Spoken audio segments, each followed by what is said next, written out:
मौजूदा nursing council का वजूद खत्म हो जाएगा। डीजी हेल्थ को नर्सिंग काउंसिल का एडमिनिस्ट्रेटर तैनात किया जाएगा, जबकि डीजी हेल्थ बतौर एडमिनिस्ट्रेटर सदर और नायब सदर के इख्तियारात इस्तेमाल कर सकेंगे। ऑर्डिनेंस की 120 रोज़ा मुद्दत में कोई मुंतखब सदर और नायब सदर नहीं होगा। एडमिनिस्ट्रेटर पाकिस्तान नर्सिंग काउंसिल में बेज़ाब्तियों का ऑडिट भी करेगा और क्या क्या इख्तियारात तफवीज़ किए गए हैं, मज़ीद जानेंगे अजमत आवान से। जी अजमत, आगाह कीजिएगा। सदर पाकिस्तान डॉक्टर आरिफ अलवी ने पाकिस्तान नर्सिंग काउंसिल का जो ऑर्डिनेंस है वो पास कर दिया और ऑर्डिनेंस नाफिज होने के बाद मौजूदा जो नर्सिंग काउंसिल का वजूद है वो खत्म हो जाएगा, जबकि ऑर्डिनेंस कल तक नाफिज कर दिया जाएगा। और ऑर्डिनेंस के मुताबिक डीजी हेल्थ पाकिस्तान को नर्सिंग काउंसिल का एडमिनिस्ट्रेटर तैनात किया जाएगा। डीजी हेल्थ पाकिस्तान बतौर एडमिनिस्ट्रेटर नर्सिंग काउंसिल के सदर और नायब सदर के इख्तियारात इस्तेमाल करेगा, जबकि ऑर्डिनेंस की 120 दिनों की मुद्दत के दौरान नर्सिंग काउंसिल का कोई मुंतखब सदर और नायब सदर नहीं होगा। और एडमिनिस्ट्रेटर पाकिस्तान नर्सिंग काउंसिल में होने वाली बेज़ाब्तियों का ऑडिट भी करेगा और एडमिनिस्ट्रेटर पाकिस्तान नर्सिंग काउंसिल के ऑडिट की report ministry of national health services को भिजवाएगा, जबकि ऑर्डिनेंस के मुताबिक एग्जीक्यूटिव कमेटी भी तैनात की जाएगी। ठीक है अजमत आवान, बहुत शुक्रिया। दूसरी जानिब आपको बताएं कि जनूबी एशिया की सबसे बड़ी इलाजगाह बेयारो मददगार है। म्यू अस्पताल संगीन इंतजामी बहरान से दो चार है। म्यू अस्पताल को MTI एक्ट के तहत 9 माह कबल खुद मुख्तारी दी गई थी। निजकारी कानून के इतलाक के बाद म्यू अस्पताल का कोई पुरसानी हाल नहीं रहा। म्यू अस्पताल मुस्तकिल डीन से महरूम है। मेडिकल डायरेक्टर भी ताहाल तैनात ना हो सका। इस हवाले से मजीद तफसीलात जाहिद चौधरी से जान लेते हैं। जी जाहिद चौधरी, बताइएगा इंतजामी मुआमलात को क्यों दुरुस्त नहीं किया जा रहा? जनूबी एशिया की सबसे कदीम और सबसे बड़ी इलाजगाह म्यू अस्पताल इस वक्त तब्दीली सरकार में बदतरीन इंतज़ामी बहरान से दो चार है।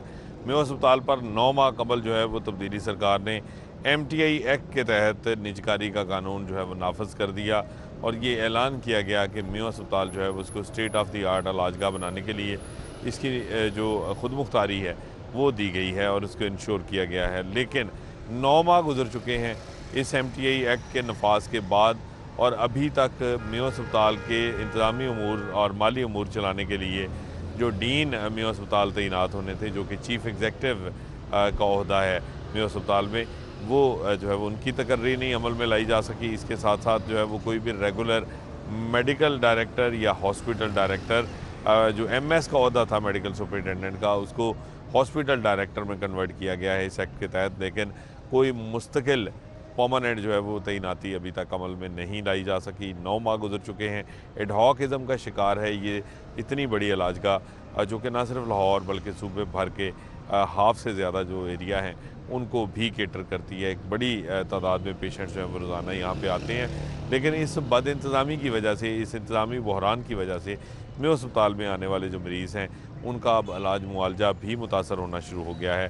लेकिन तब्दीली सरकार इस एडहॉकिज़म को अभी तक जारी रखे हुए हैं और इसका कोई सलूशन अभी तक जो है वो नहीं निकाला गया और ना ही जो है वो अस्पताल में जो नया तजर्बा किया गया था MTI एक्ट के नफाज का, उसके बाद कम से कम उसको फ़ाल रखने के लिए या उसको चलाने के लिए मुस्तकिल तैनातियाँ जो हैं वो की जाती, लेकिन ये तैनातियाँ अभी तक नहीं हो सकी और अस्पताल में एक गैर यकीनी हाल है इंतज़ामी हवाले से। ठीक है जाहिद चौधरी, आपका बहुत शुक्रिया। अभी आपको बराह रास्त ये चलते हैं, मुत्तहिदा नान रोटी एसोसिएशन के अहदेदारान इस वक्त न्यूज़ कॉन्फ्रेंस कर रहे हैं। तमाम मीडिया के हज़रात का शुक्रिया जो यहाँ पर हमारी एक कॉल पर तशरीफ़ लाए हैं और हमेशा की तरह आपने जो तंदूर वालों के दर्द को महसूस किया है और हमारी मसाइल को हमेशा उजागर किया है। अभी आपसे हमारे सदर साहब आफ्ताब असलम गिल साहब मुत्तहिदा नान रोटी एसोसिएशन पंजाब बात करेंगे और जो बढ़ती हुई महंगाई, क्योंकि अभी कल ही जो DC साहब ने हर चीज़ का रेट बढ़ा दिया है, तो उस हवाले से और इससे पहले भी हमारी कोई एप्लीकेशनें गई हुई हैं तो आप रेट का ऐलान करेंगे और बाकी बात करेंगे। शुक्रिया।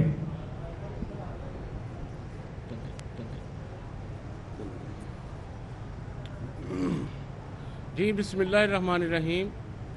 पहले तो आप तमाम दोस्तों का शुक्रिया जी, आप तशरीफ़ लाए हैं।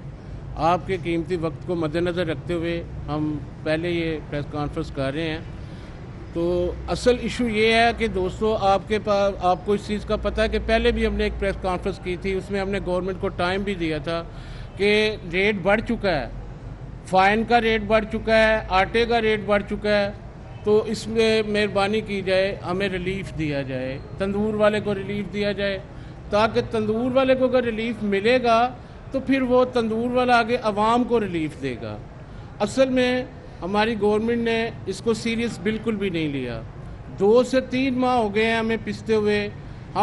हमारा तंदूर वाला इस वक्त मकरूज़ हो चुका है, कर्जदार हो चुका है, हर बंदा बेबस हो गया है। जब हमने 10 रुपये की रोटी की थी, 860 का थैला था, अब 1100 रुपये का थैला गवर्नमेंट ने खुद कर दिया। क्या गवर्नमेंट को इस चीज़ का इल्म नहीं था कि जब आटा बढ़ेगा तो रोटी की कीमत बढ़ेगी, और जब फ़ाइन की कीमत बढ़ेगी तो नान की कीमत बढ़ेगी? तो फ़ाइन का ये मैं आपको बताता चलूँ कि 4900 रुपये का फ़ाइन था, 4900 रुपये का फ़ाइन था, और 85 kg उसका वज़न था एक बोरी का। अभी आप मार्केट से चेक कर सकते हैं कि 6000 रुपया जो है वो फ़ाइन की कीमत हो चुकी है, और वज़न भी जो है वो हमारा कम कर दिया गया है, वज़न 80 kg पे आ गया है। अब मुझे बताएं कि एक तंदूर वाला ये अपने जेब से तो नहीं डाल सकता, और कितनी देर डालेगा? हमने इंतहाई इस चीज़ को समझा, कोशिश की कि अवाम को, क्योंकि हम भी अवाम हैं, हम अवाम को रिलीफ देना चाहते थे, लेकिन रिलीफ हमेशा गवर्नमेंट देती है। अवाम कितनी देर हम अपनी जेबों पे बर्दाश्त करेंगे? अभी सोने पे सुहागा ये है कि गैस की लोड शेडिंग शुरू हो गई है जी। गैस तंदूर पे नहीं मिल रही, हमें एलपीजी जो है वो इस्तेमाल करनी पड़ रही है, हमें लकड़ इस्तेमाल करनी पड़ रही है, और उसके बावजूद जो है वो गैस का बिल हमने देना ही देना है। उसके साथ एक चीज़ और ऐड करता जाऊँ, अब ये गैस का जो बिल होता है उसमें ये हज़ारों रुपये हम टैक्सेस दे रहे हैं। वो टैक्सेस की आज तक मुझे समझ नहीं आई। एक उन्होंने लिखा हुआ है एक्स्ट्रा टैक्स, पता नहीं वो एक्स्ट्रा टैक्स किस चीज़ का है, और उसके बावजूद हमें गैस प्रोवाइड नहीं हो रही। जब गैस नहीं मिलेगी तो उसका जो बोझ है वो भी ज़ाहिरी बात है नान और रोटी पे डलेगा। तो इसलिए ये सारा कुछ सोच के समझ के मैं यहाँ पे क्लियर ये करता चलूँ अवाम के लिए कि तंदूर वाला रेट नहीं बढ़ाना चाहता। मैं बारहा ये बात करना चाहता हूँ कि तंदूर वाला खुद रेट नहीं बढ़ाना चाहता। हमने 2-3 माह बर्दाश्त किया, हमने बार बार डीसी ऑफिस का दरवाज़ा खटखटाया, हमें वहाँ से कोई जवाब नहीं मिला, हमें किसी किस्म का रिलीफ नहीं दिया गया, ना हमें गैस में कोई रिलीफ दिया गया है, ना आटे में रिलीफ दिया गया है, ना हमें अपना फ़ाइन की कीमतों में कोई रिलीफ दिया गया है। वो जब चाहें उनकी मर्ज़ी है कि आटे की कीमत बढ़ा लें, जब चाहें उनकी मर्ज़ी है फ़ाइन की कीमत बढ़ा लें। क्या फ़ाइन की कीमत बढ़ाने से पहले कोई किसी से पूछता है? क्या फ़ाइन की कीमत का नोटिफिकेशन कभी जारी हुआ है?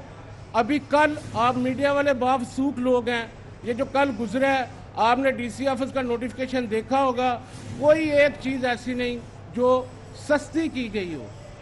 इस चीज़ पे कोई एक चीज़ ऐसी नहीं जो सस्ती की गई हो, हर चीज़ महंगी हुई है, जिसमें गोश्त है, दाने हैं, दूध है, दही है, ज़रूरियात ज़िंदगी की तमाम चीज़ें कल डीसी ऑफिस में बाकायदा नोटिफिकेशन करके तो उसको महंगा कर दिया गया है। तो हालात ये हैं कि ये जो रोटी है या नान है, इसको बेच के हमने दाने लेनी है, हमने गोश्त लेना है, हमने अपने बच्चों को स्कूलों में पढ़ाना है। ये हमारा बिजनेस है, कारोबार है, और कारोबार नफ़े के लिए किया जाता है, नुकसान के लिए नहीं किया जाता। लेकिन उसके बावजूद हमारे तंदूर वालों भाइयों ने बहुत साथ दिया है। मैं इनको अपने तंदूर वालों को भी अप्रिशिएट करता हूँ कि उन्होंने 2-3 माह अपने ऊपर बर्दाश्त किया है।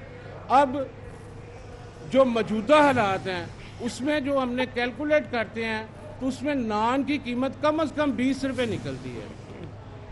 उसके बावजूद हमारी जो मुशावरती इजलास है उसमें हमने डिसाइड किया नान है रोटी एसोसिएशन लाहौर के ओहदेदारान प्रिंस कर रहे हैं। नान और रोटी की कीमतों में इजाफा कर दिया गया है। रोटी की कीमत 10 से बढ़ाकर 12 रुपए कर दी गई है। नान की कीमत 15 से बढ़ाकर 18 रुपए कर दी गई है। मुत्तहिदा नान रोटी एसोसिएशन ने नई कीमतों का ऐलान कर दिया है। इस हवाले से मजीद बात करेंगे, जुनेद रियाज हमारे साथ मौजूद हैं। जी जुनेद रियाज, आगाह कीजिएगा, रोटी और नान की कीमतें बढ़ा दी गई हैं। जी, अवाम के लिए एक और बुरी खबर है जो कि मुत्तहिदा नान बाई एसोसिएशन ने आज खुसूसी तौर पर प्रेस कॉन्फ्रेंस की, और इस प्रेस कॉन्फ्रेंस में उनका कहना था कि हुकूमत की जानब से उनसे कोई रब्ता नहीं किया गया, और जो आटा और मैदे की कीमतों में इजाफा हुआ है, और दूसरी जानब चक्की आटा भी जो है वो 3 रुपये इजाफा करके 85 रुपये से 88 रुपये रेट कर दिया गया। और दूसरी जानब जो बोरी है आटे की, वो भी जो है वो 850 रुपये से रेट जो है वो काफ़ी हद तक बढ़ चुका है। तो इस हवाले से उनका मुश्किल हो चुका है कि वो नान और रोटी जो है वो पुराने रेट के ऊपर जो है वो फ़रोख्त करें, क्योंकि इससे कबल जो है वो रोटी 10 रुपये और नान जो है वो 15 रुपये में फ़रोख्त किया जा रहा था। उनका कहना था कि गैस की लोड शेडिंग भी अब जो है वो बहुत ज़्यादा शुरू हो चुकी है। और दूसरी जानब जो लकड़ी है और एलपीजी है वो उनको महंगे दामों ख़रीदनी पड़ रही है। और सर्दियों में क्योंकि एलपीजी बहुत ज़्यादा महंगी हो जाती है, तो उसका इस्तेमाल जब वो तंदूर में करते हैं तो वो पुराने रेट के ऊपर रोटी और नान बेचना उनके लिए इंतहाई मुश्किल हो गया है। दूसरी जानब उनका ये भी कहना है था, क्योंकि हुकूमत की जानब से उनसे कोई रब्ता नहीं किया गया, अगर हुकूमत इंटरेस्टेड होती और उनका ये दिल में होता कि रेट्स जो हैं वो ना बढ़ाए जाएं तो वो यकीनन हमसे रब्ता करती, लेकिन रब्ता नहीं किया गया। तो ताहम हमारी ये मजबूरी है कि हम नए रेट के मुताबिक जो है वो नान और रोटी बेचें। और अब जो है इतवार से रोटी जो है वो 12 रुपये, जबकि नान जो है वो 18 रुपये में फ़रोख्त किया जाएगा, जबकि तिलों वाला नान जो कुलचा है वो 20 रुपये में फ़रोख्त किया जाएगा। और इसके ऊपर अवाम ने भी शदीद रद्द-ए-अमल का इज़हार किया और उनका कहना है कि हुकूमत जो है वो सब्सिडी फ़राहम करे तंदूर मालकान को, और दूसरा जो नान और रोटी में इजाफा हुआ उसकी वजह से उनका खर्च चलाना है और किचन का खर्च भी जो है वो बढ़ जाएगा। और दूसरी जानब जो मज़दूर तबका है जो रोज़ाना दिहाड़ी पर काम करता है, उसके लिए भी जो है ये एक मुश्किल होगा कि वो दोपहर की रोटी अगर वो लेता है 2 रोटियां या 3 रोटियां, तो उसके साथ जो सालन लेता है तो उसको 150 रुपये की या 200 रुपये की रोटी जो है वो दोपहर की पड़ेगी। तो इस हवाले से जो मज़दूर हैं उन्होंने भी शदीद तनकीद का निशाना बनाया। और दूसरी जानब जो मुत्तहिदा नान भाई एसोसिएशन है उनका कहना है कि ये रेट्स इतवार से इम्प्लीमेंट होंगे। जी जुनेद रियाज, ये कहिएगा, मौसम की तब्दीली के साथ ही पहले ही घरों में जो है गैस की लोड शेडिंग शुरू हो चुकी है, जिसकी वजह से आवाम बाहर तंदूर से रोटी और नान खरीदने पर मजबूर है। अब अगर यहाँ पर कीमतें बढ़ा दी जाती हैं तो गरीब आवाम कैसे रोटी खाएगी, कैसे गुजारा करेगी? आवाम का कोई क्यों नहीं सोच रहा? जी यकीनन मौसम की तब्दीली के साथ साथ जो है अगर ये रेट्स बढ़ना, क्योंकि सर्दियां हैं और गैस की लोड शेडिंग जो है बिला तातुल होती है और बड़ा मुश्किल हो जाता है घरों में भी ये तमाम तर चीज़ों को कंट्रोल करना। और अब जब घरों में गैस नहीं होगी तो ज़ाहिरी बात है लोग जो हैं वो तंदूरों का रुख करते हैं, तो ऐसी सूरत हाल में रश भी बढ़ जाता है। और दूसरी सूरत हाल ये होती है कि वहाँ पर रश के साथ साथ जब एलपीजी इस्तेमाल होगी या लकड़ी का इस्तेमाल होगा तो काफ़ी महंगा जो है वो नान और रोटी उनको पड़ेगी। हम यहाँ पर कोशिश करते हैं अगर हमारी बात हो सके नान भाई मुत्तहिदा एसोसिएशन से, उनसे भी हम बात करते हैं और उनसे पूछते हैं कि क्या सूरत हाल है और उनकी क्या वजूहात हैं कि वो रेट बढ़ा सकें। दूसरा ये आगे हैं जी, क्या सूरत हाल है, क्यों इतनी मजबूरी में फ़ैसला किया गया और क्या हुकूमत ने रब्ता नहीं किया आप लोगों से? देखिए, हुकूमत ने रब्ता बिल्कुल नहीं किया। हमने एप्लीकेशन दी हुई है सर, तकरीबन 2 से 3 माह हो गए हैं एप्लीकेशन दी है और उसके बाद हमें सीरियस नहीं लिया गया। आटे की कीमत जो है वो 1100 रुपये हो गई है। मीडिया बावसूख है, वो जाके चेक कर लें। और 1100 रुपये वाला जो आटा है वो बिल्कुल नाकस है, वो पकाने के काबिल नहीं है। हमारा तंदूर वाला जो आटा ले रहा है वो 1250-1300 रुपये में थैला ले रहा है, ठीक है। अब वो आटा जो है उसमें फ़ाइन ऐड करेगा, वो दूसरा आटा ऐड करेगा, वो कीमत उसकी बढ़ जाएगी क्योंकि 1100 वाले आटे की क्वालिटी ठीक नहीं है। उसके बाद जब फ़ाइन की मैं बात करता हूँ तो फ़ाइन जो है वो 4900 रुपये का था जब हमने 15 रुपये का नान किया, और उसका वज़न जो था वो तकरीबन 84 kg था। आज 6000 रुपये का जो है वो फ़ाइन की कीमत हो गई है और उसका वज़न भी 80 kg हो गया है। तो ये वजूहत है। ऊपर सोना सिर्फ सुहागा ये है कि गैस चली गई है जी, गैस की लोड शेडिंग हो गई है और गैस की कीमतें भी बढ़ाई हुई हैं। और जब हम उसमें अपना लकड़ इस्तेमाल करेंगे, एलपीजी इस्तेमाल करेंगे तो ये सारी चीज़ें उस पर डलेगी ना, नान और रोटी पे। और यही रोटी बेच के जो कल अभी दाल महंगी हुई है वो हमने ख़रीदनी है, जो कल अभी गोश्त महंगा हुआ वो हमने ख़रीदना है, जो कल अभी अपना जो भी चीज़ें महंगी हुई है वो हमने ख़रीदनी है, अपने बच्चों को स्कूलों में भी पढ़ाना है। चक्की आटा भी 3 रुपये महंगा कर दिया गया, 88 रुपये किलो कर दिया गया, उसका कितना असर होगा?